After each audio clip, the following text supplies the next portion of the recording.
Palace of Odds Book 5, A Total to Europe. Mimi Paz and Thomas Wags were in Europe again, but inside a physical therapy and sports clinic. An European therapy coach approached them, speaking in Russian language.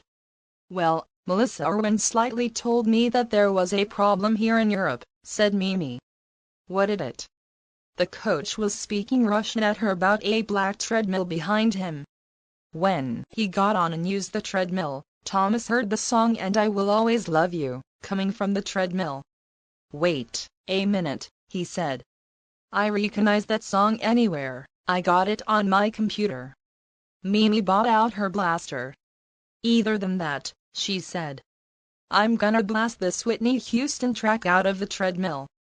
She blasted at the treadmill, removing the song. The guy said thank you in Russian language. "Thanks, sir," said Mimi. "Now Thomas and I are going back to the palace." Then she and Thomas went back to the Palace of Odds.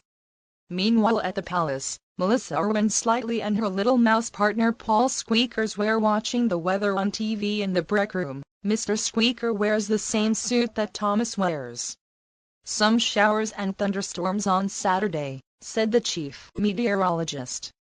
"Starting at 4:30 a.m. Mr. Squeakers, we're gonna have thunderstorms late on Saturday morning," said Mrs. Slightly. "I'm sure of that, Mrs. Slightly," said Mr. Squeakers.